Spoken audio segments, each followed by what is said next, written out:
Hey guys, and welcome back to another YouTube video. In this video, I'll be going through the Hawthorn versus GWS game, in which GWS put up a massive challenge early, got 2 goals in the first about 5 minutes of the game, and then they sort of fell away late, I would say.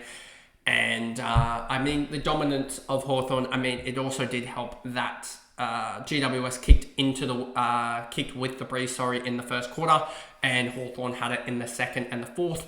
And in the fourth quarter, it was an onslaught. I don't know what exactly it was, but I want to say it was 4-0 in the last quarter, maybe 4-1 in the last quarter. They definitely did get a run on there and started to dominate in that said game. Did Hawthorn, let me just double check here. It was 4-2 to 1-2 in the last quarter.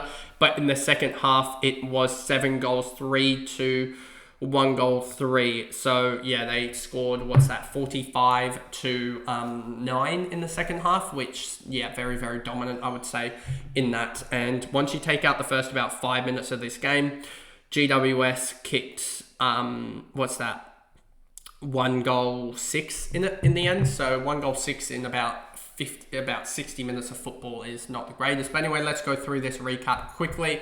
Bates, 34 touches, absolutely huge, especially because the first quarter wasn't big, but her third was absolutely huge with a 53. She had an 86-point second half, which is Marinoff type areas. Absolutely huge numbers there.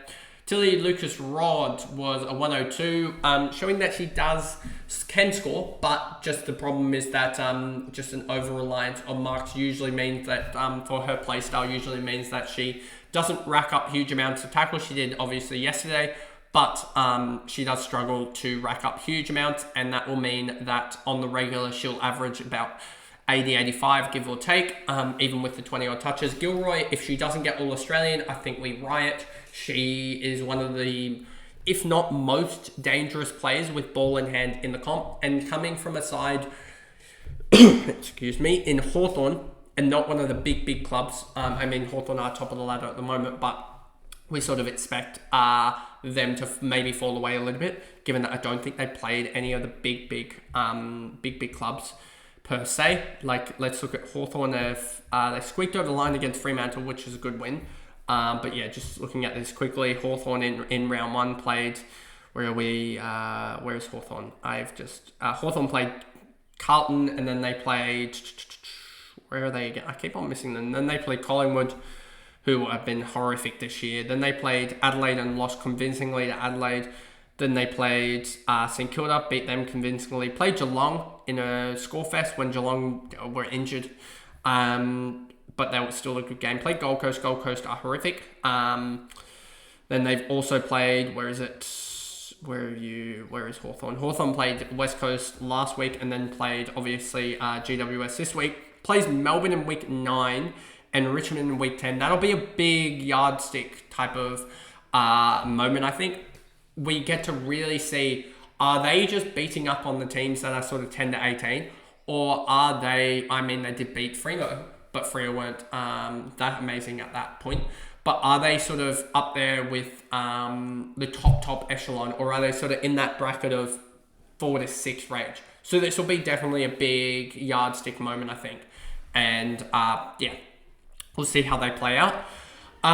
Fleming, 84, 20 touches for her. Wales with an 81. She dominated in the ruck, and even though she had like 3 blood rules or whatever it was, or 2 blood rules, I think, yeah, she still got 81 on 78% TOG. I think if you actually look at her TOG in this, you will see that, I know it won't show up, but you can see 77 in a blowout game there, 94, 72, 80, 79, 82, 90, 89. So, it's not the worst for time on ground for her. It's around about her average, but, in a closer-ish game, it was probably a little bit lower than I would have expected her. I probably would have expected her to play about 85%.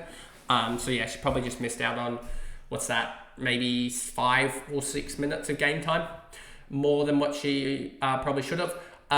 Breed, 78, she's doing well. She's having that like rookie up and down type of flow that we sort of see sometimes. As she's had a couple of 50 games, I think, but she's still doing her job. West 75, Hitwell, Richardson, McLaughlin, Baskerin came back in 2 goals. Smith, Elliott, Kemp as well, 40. So she's still putting up numbers, but like Finn, they can't, when you get to this point, they kind of become irrelevant, I would say. McDonough, Ashmore, McDonough just didn't have anything go her way. Didn't have her shooting boots on, as well as the fact that she was just getting held at every chance. Locke, Butterworth, Stevenson, Vukic, and Williamson. Then we move over to GWS. Parker went off, simple as put. 110 for her, 27 touches, 8 tackles. She was on fire in the first. She might have had 13 in the first, or might have been 12. And then started off and got to 15 very quickly. O'Dowd got in the tackle needed, had a 35-point first and a 35-point second, came off injured with maybe a rolled ankle, and that's why I'm considering going to Schultz. And I think I did the maths, and if my calculations are right, I believe I have Schultz can go up about 131k, and that would 131k for her would be about 131 minus 88, 43k. Divide that by 2.77 is, I think that's roughly about a score of what she would have, about a 116 needed to do that. So, yeah, she should be fine, which should be a good thing. And I will be probably grabbing her up, as well as maybe about a 106, a 305, couple of 305k girls from there, which will be good. And definitely a massive upgrade from O'Dowd, who sadly is just not winning enough hit-outs, as simple as that, and not winning enough of the ball compared to like Schultz and stuff. If we just quickly, just go back here quickly, 1 second, you'll see Schultz 22 touches. She has roughly about that every single time, whereas O'Dowd's around the 10-15 touch. And I think Schultz can also lay more tackles, to be honest, than O'Dowd, and probably a better marker. Eva 69, Goldsworthy probably stuffed everything up with a 67, but also at the same time helped me out, because I think I would have traded into maybe another injury if she was, if I hadn't gone there. Or would have kept Beeson, who had a horrific game here as well, would have been having to trade her. So yeah, it sort of was, is what it is in the end. Zarika 66, Huntington 54, did all right, but then again, it was an outstanding game, and Too Good might blow it out of the water. Tani Evans did all of it in the first quarter effectively, 26 in the first and then 26-point second half. But yeah, all of that came in the first about 2 minutes of the game pretty much. Greason, Beeson, Randall, Smith, Ramsdale, Pease, Mowbray, Pauga, 38. Just disappointed she hasn't got the full midfield time that she probably deserves, as she's a really good player. Just not getting the time there. Brasendale, Doyle came on late and scored well. I mean, she was playing the game, obviously, but was on about 16 going into the last, and then had most of her points in the last.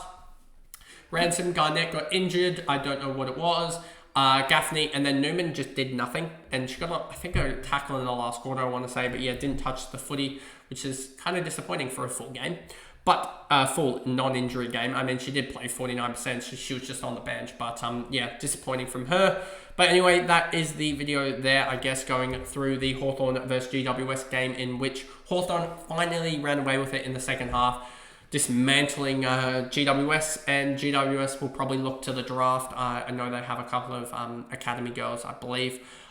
Both Sydney clubs, I think, have a couple of academy girls. Oh, sorry, Sydney have one, but in key positions as well for them to improve on. So they'll look to that. Homegrown talent is definitely one that is huge in Sydney. So trying to keep them there especially is huge, or just getting them there, that the go home factor is quite annoying.